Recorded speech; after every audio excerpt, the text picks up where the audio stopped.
Welcome to Unapologetically Badass, the podcast for women over 40 who are done dimming their light.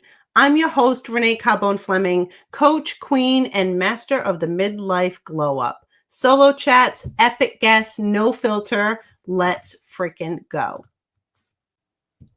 Hello, everyone, and welcome again to another fabulous episode of Unapologetically Badass. I am so excited for this next guest. We were just pre-gaming and having so much fun, and I'm like, wait a minute, we need to hit record because I absolutely freaking adore you. This is Simone Little, and we are going to talk about structure is the new hustle, the systems behind 6- and 7-figure growth. So welcome, Simone. I'm thrilled for you to be here. Renee, thank you so much for having me. What a wonderful introduction. And I'm so excited for our conversations. I feel like I've already known you for years. I know, like, oh my God. So, okay, before we get into it, because sometimes I feel it when guests come on, when is your birthday? You don't have to say the year, but It's the like month. March 30th. Okay, so you're not a Capricorn. Yeah, I'm not even familiar with the whole like sign thing, but I don't know. You're not. Oh my God. So that's one thing that I love. I love astrology. I love tarot cards, but that's the whole side. But I felt like, I was like, oh my God, she seems like she has that Capricorn energy. But anyway, I just love you. So why don't you tell the audience who you are, what you do, and then we'll get into it. Yes. So hi again, I'm Simone. I'm a fractional COO and business strategist. I work primarily with creative business owners to help them build better business structures, better teams, and stronger leadership so they can increase their impact and their income. I have worked with probably close to 200 different business owners and help them make approximately an additional $1 million in revenue. I really love what I do because it's at the intersection of not just operations, not just marketing, but true business structure and how you run a business so you don't burn out. I love how you just passively going, how they can earn, how they typically earn an extra $1 million in revenue. Like that was just $1 million, just casually. This is what You I know. do. I love that. And I love the confidence. Like that is so awesome. What got you into this business? Yeah. So burnout. You're right, every time. Yeah. But no, so I have a lot of what I call like past lives. One of my past lives was hairstylist. I own a salon here locally. I'm not behind the chair. Also a certified makeup artist. But once I started having children, being behind the chair just wasn't working. So I transitioned to being a virtual assistant, and I work with so many businesses, but I was actually running their entire business. I was coaching the CEO. I was doing all the amazing things that a COO would do without the title and definitely without the pay. Mm-hmm. And so after burning out with 22 clients, very little help and no business structure of my own, I decided to go on a 6-week sabbatical, fire every single client that I had, and rebuild from scratch and come back rebranded as a fractional COO. This was about 6 years ago, and it's been all up from there. I like don't even know what to say. So you fired all your clients and you were like, I am going to be a COO. This is it. This is Yes. who I am.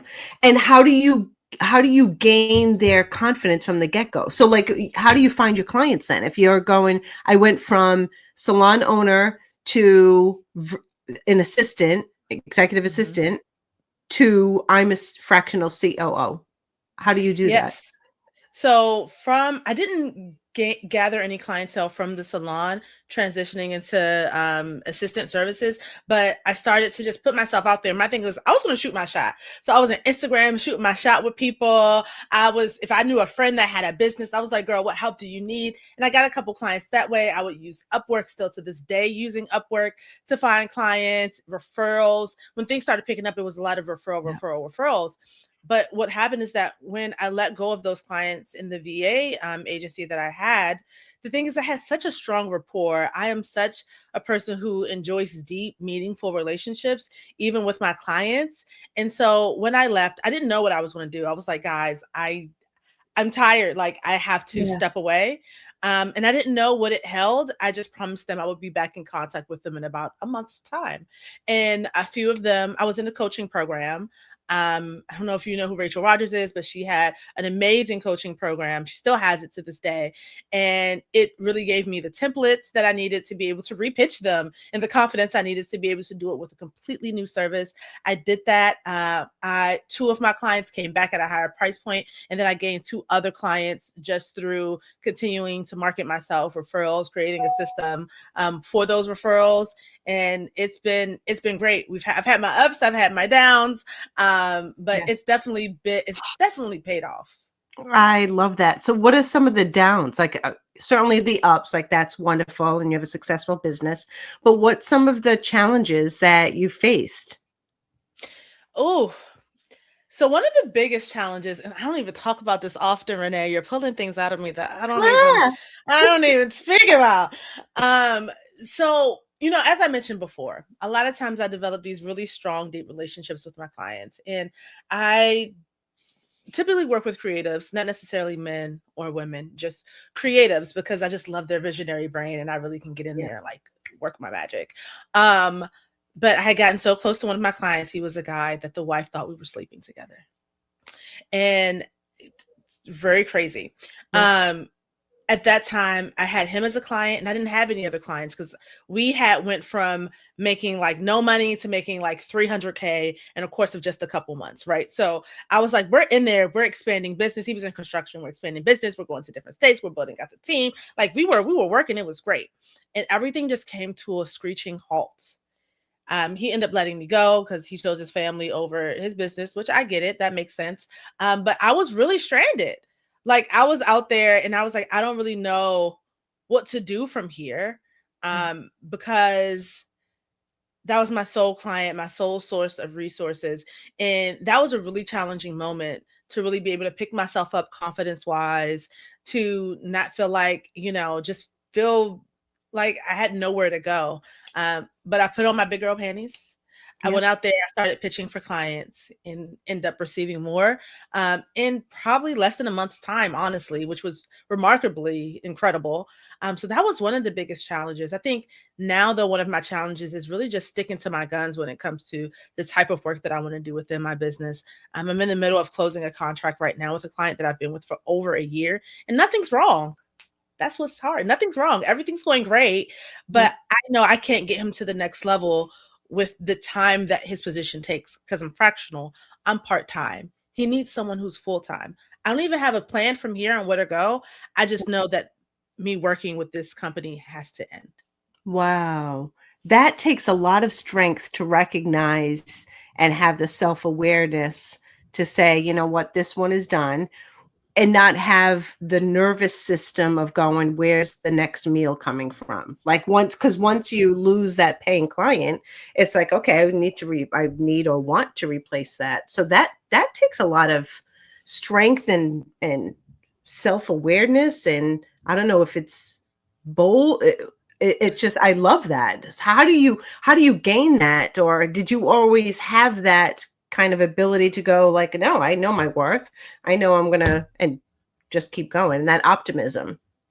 Yeah, I think so. Being in an operational capacity means that I rely a lot on data, right? And I love data. Data is what helps, like, it's my guide. And so when I think about, I've been an entrepreneur for like 16 years, 17 years at this point, right? And every time I've made a change, it's never not worked out. I pray, Yep. and I pray, but I plan and execute, right? Yes. So you got to do all. I'm not one of those people. I pray and it worked out. No, I I pray, I plan and manifested a execute. $500,000 income, and I sat on my ass eating bonbons. That ain't working. Exactly. Exactly. That's not me No. at all. But I look at the data of things that's happened over my life being an entrepreneur, and I'm like, oh, it's always worked out. There's Yeah. nothing to prove that it's not going to work out. So when I have to take a risk, as long as it's planned, has some calculations, and I know I'm making moves in other areas, whether I've seen the results of those moves that I'm making, I just know that from doing this for so long, it's always worked out. And that might sound crazy, but I don't have anything that's proved to me otherwise. I don't have Right. anything that's gone wrong. I've never went without a meal. My husband works, but I'm definitely the breadwinner in the family. And Yep. so, I mean, nothing has not worked. So betting on faith and backing that faith up with some data Yep. really, really helps me kind of stand in my power a little bit. That's wonderful. So how many clients, being fractional, how many clients do you take on at once? Because I would assume that that's still fractional, but you're still putting in a lot of hours for each one.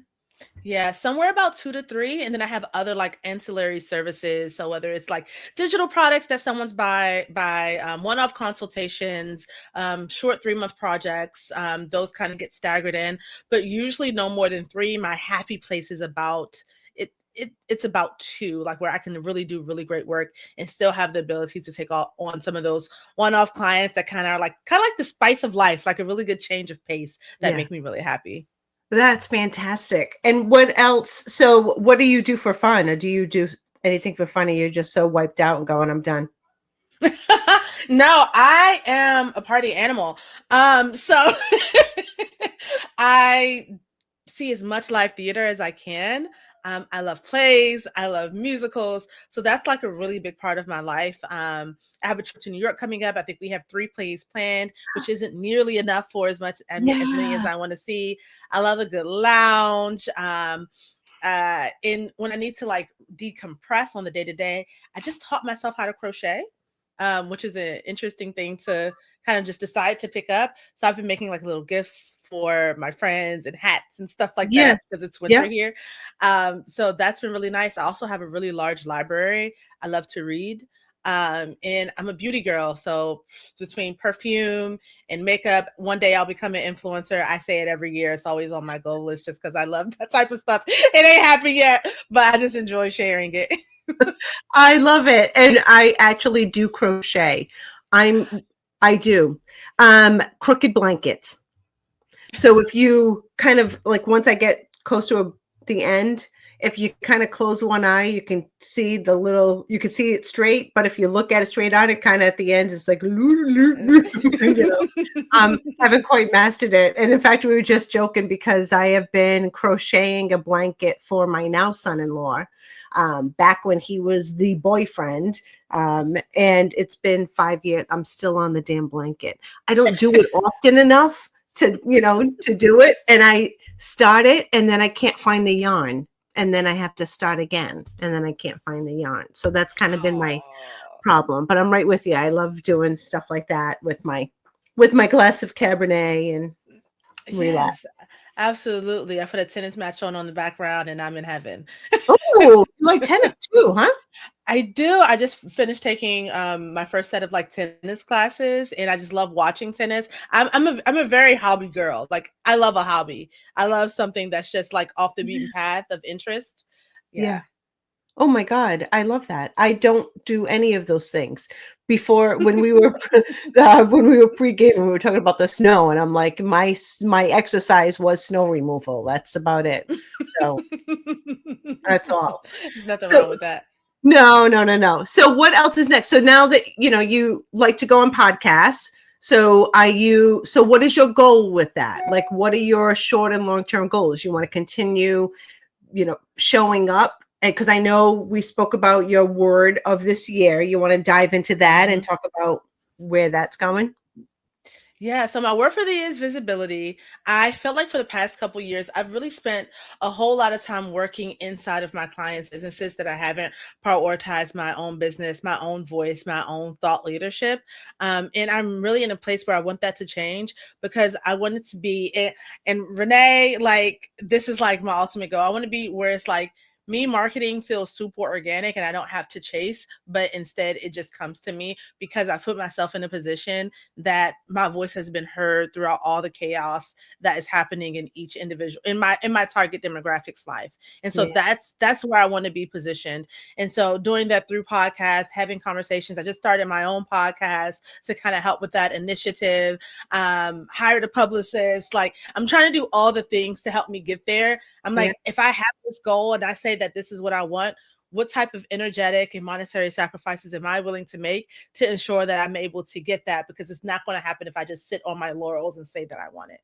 I love that. I've been preaching that. I am like, yes, I help my clients with personal branding and visibility and, granted with the podcast, with the icon, with the email, like there's so many things that I help clients get to the point where they are so visible that people are contacting them, customers and clients are contacting them. That is the place where everyone wants to be. And I could tell from your energy and your dynamic and your personality, that is, it's coming. Don't you feel it? Like when Yeah. it's coming, it's like, I feel it. It's just a matter of his timing and when, right? Yeah, absolutely. Absolutely. Even as I'm closing this door on this contract, there's been a couple like opportunities that have come to me, and I just started the process like a week ago, right, of closing this contract, and I feel other doors opening, and I'm like, oh, this is incredible. I truly Yeah. needed to close this chapter out to receive what's new coming, the things that I need to be doing the next in my life, and it feels really good to know that you're on the horizon of something new and different. Quick crown check, Queen. If you're vibing with this episode, you're exactly the type of badass I built my empire for. Whether you're building your fuck it fund, launching your brand, craving a midlife reinvention, or just want to look and feel like a million freaking bucks, I've got you. From merch that speaks your truth to digital tools, coaching, and yes, even collagen that slaps. I serve the sass, the strategy, and the sparkle to help women over 40 take up space and cash checks doing what they love. Head on over to reneecarbonefleming.com or tap the link in the show notes. Pick your flavor of badass and let's turn your midlife into your power era. Absolutely. And I love that you shared that because so many people, including me, have a tough time walking away from something when it's not working because of that Mhm. safety net. And I'm currently going through it. And I Mhm. know in my head and my heart that in order to really move forward with my passion, something else got to go. And yeah, Yeah. so Yeah, it's so challenging. One thing as I went through or I'm going through this chapter, making that decision whether to close this client, what I try to do again, data. So I reflect on a situation that I had that was similar, where I overstayed, and it's not that the relationship went necessarily bad, but it tanked my confidence. Like I felt like I was no longer good at what I would do. Like the person never could make up their mind about what they actually wanted, and the goalposts kept changing. And so that made me feel like crap.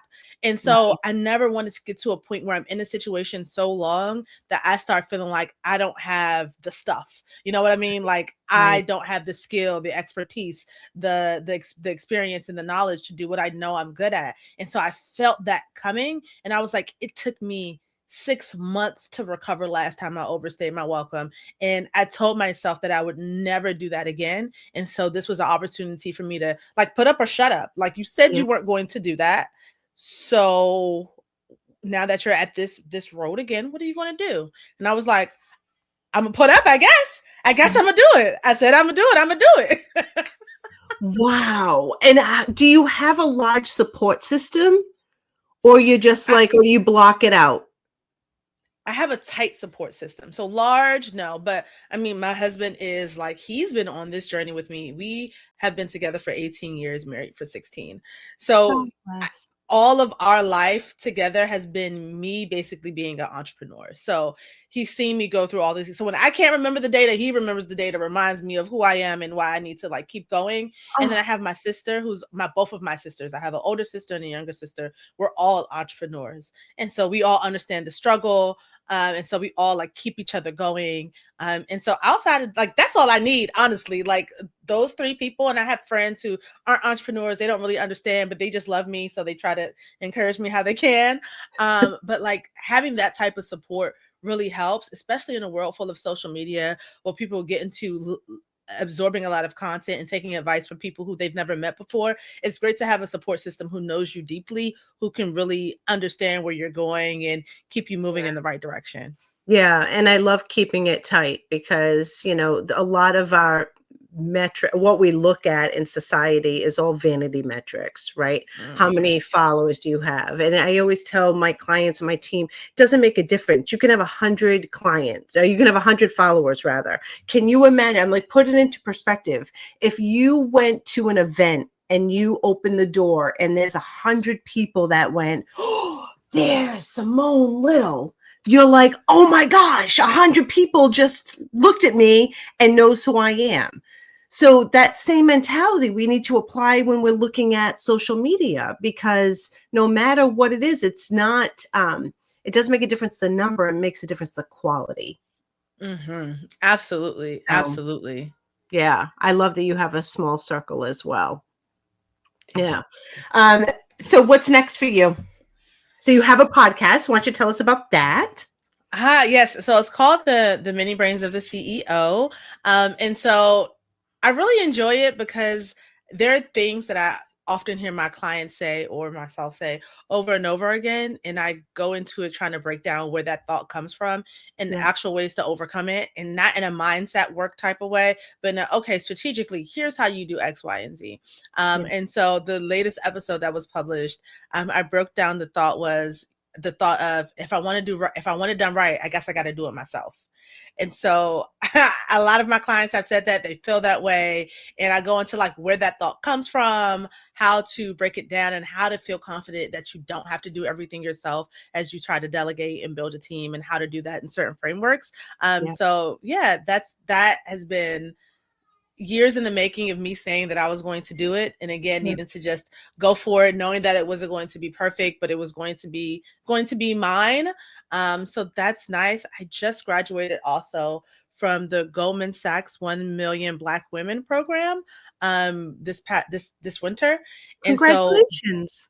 thank you. Thank you. It's a 6-week program that was extremely intense. Yeah. Um, so I'm grateful for that program because it helped me start that podcast. They gave us a one-to-one coach. So she helped me kind of get to that point where I felt like I was in a place to do it. And right now I'm really focused, like really focused on helping CEOs build out teams and learning how to actually hire people that are going to work within their business, and having a hiring process, or just doing the hiring for them so they don't have to worry about it.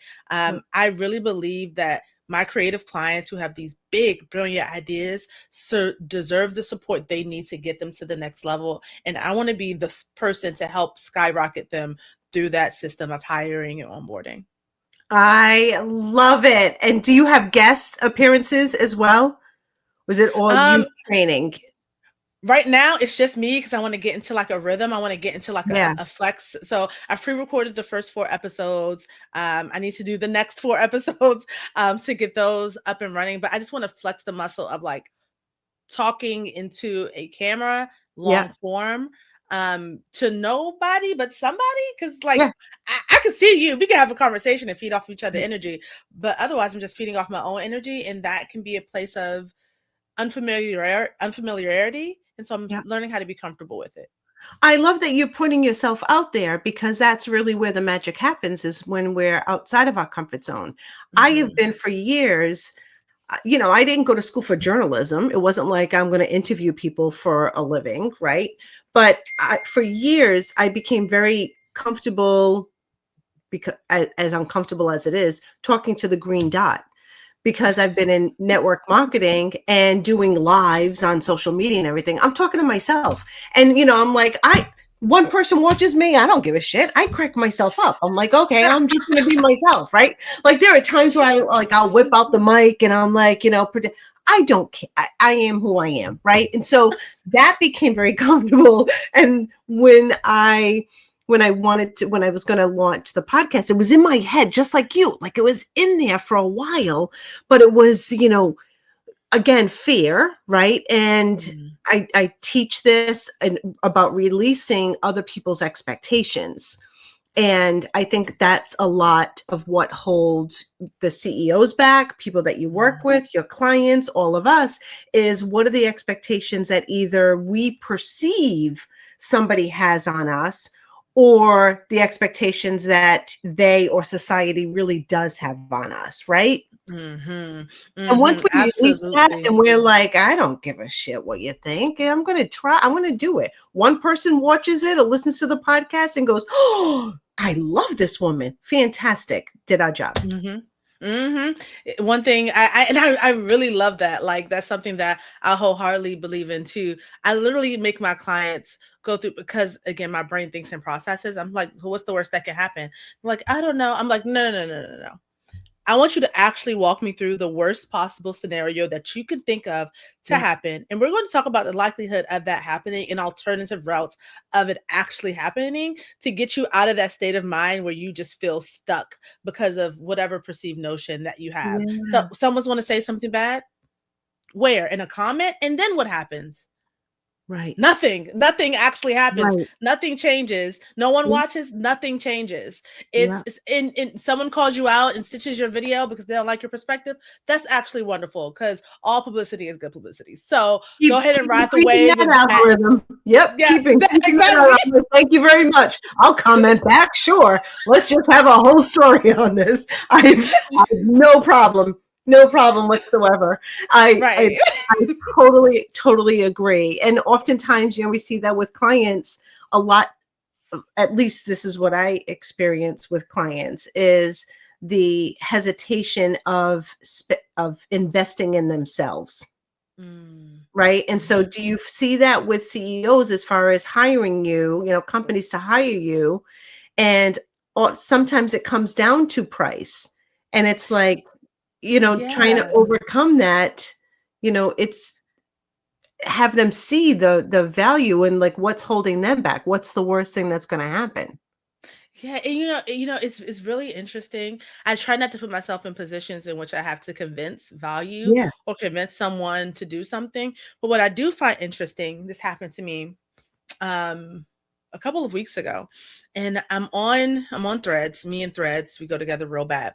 And so I'm on Threads, and this person CEO is like, I want to hire for this position, and yada yada yada. I'm like, hey, I would love to talk about me helping you with this hiring project. She says, it's okay, I got it. Cool beans. A week later, I can't believe why is it so hard to hire? I'm so surprised that it's taking so listen, it's been 3 weeks. My girl is still out here trying to hire for this position that I could have already filled for her and Yeah. gotten the right person and have her take so much less time. But now she's sitting out here frustrated. And so I think that it is an ego problem sometimes with CEOs that they want to feel like they got it. Yeah, Yeah.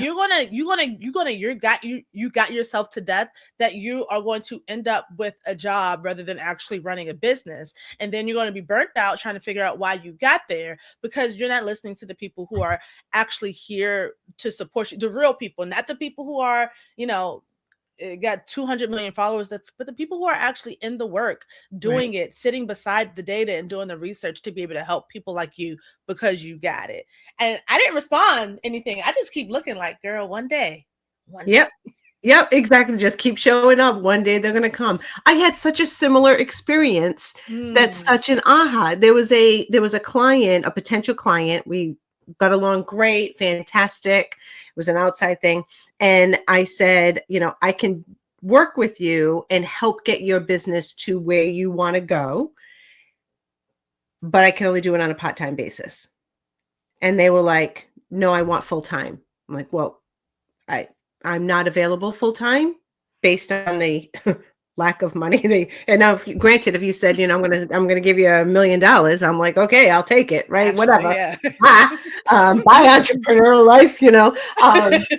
But no, but I was like, I'm not doing it full time. So anyway, periodically, I'll see this opportunity posted, and I'm like, it's been now a year, and I'm like, are you that stubborn to not you have no idea that the work I can do is probably equivalent to you hiring somebody who doesn't know what they're doing full time,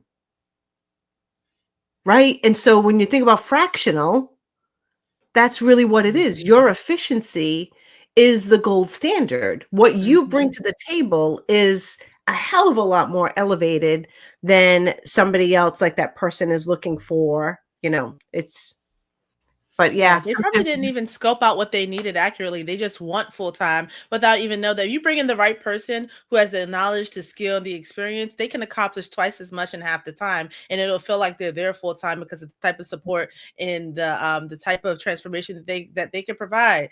But they missed all that for some standard that they didn't even understand why they wanted it. yeah, it's the limited beliefs. It's their Mm, narrow mind, it's the limited beliefs. This is how they see their businesses, and to say, "I've got a full-time whatever," but, you know, what yep, so you and absolutely. I just go, "Okay, well, we're just gonna sit back and watch because we're still here." Yeah. Listen, like when you're ready, Yeah, you'll remember me. You'll yeah, remember that one girl who was like, "I can do this for you," and you'll be like, "I wish I would yes, have." Or remember Renee who said, "I can do this on a part-time basis and help you get to your goals," and be like, "Maybe I should have at least tried her out." right, But exactly, exactly. What we say is, "You snooze, you lose." that's right. That's right. And Right? more than sleep, you lose mental peace, you Yeah. lose money, you lose a lot. Yes, for sure. So where can our audience find you? So they can find me on Instagram at the Simone Little. Slide in my DMs, shoot me a message. I will be shooting you a voice message back because I need you to hear my voice when we're talking. You can also find me on my website, chiefalignmentagency.com, and connect with me there or on LinkedIn, the Simone Little. So same across platforms. And if you really want to have a laugh, go to TikTok. And you can look at my TikTok at the Simone Little as well. Okay, I'm gonna have to go follow you there. I crack myself up again on TikTok too. So, but my TikToks are different than what I post on Instagram, right? So Mhm. Instagram is Mhm. a little bit more, business oriented. Serious. Yeah. Yeah. Well, I'm never really that serious, but it is. I do offer tips and training. Um, a little less serious, but thank you. It was such a pleasure getting to know you. I know huge things are going to continue to happen for you and bless you with. So I just really appreciate you coming on and sharing your journey. Renee, thank you for having me. It's been a pleasure. I feel like I've made a friend that I've had for years. Exactly. I'm like, that's the great thing about social media and podcasting too, right? Is you have new friends and new connections. So can't wait to connect you with some other great women too. I'll be doing that Yes. soon. All right. Thank Thank you you. all for listening, for watching. Make sure you go follow Simone, go connect with her, like this episode, and share this with another unapologetically badass woman that you know and love. Appreciate you all, and we'll see you on the next one. Wrap for today, Queen, but don't just walk away inspired, walk away activated. If this episode lit a fire under your fabulous ass, hit that follow button, leave a review, and share it with your fiercest ride or die. Your support helps this podcast reach even more women who are ready to reclaim their power. And hey, if you're ready to look, feel, and earn like $1 million freaking bucks, I've got an entire badass empire waiting for you. From confidence boosting merch to brand strategy, coaching, collagen, content, and everything in between, head on over to reneecarbonefleming.com or tap the link in the show notes. Pick your flavor of badass and let's turn midlife into your power era. Stay bold, stay unapologetic, and wear the damn crown.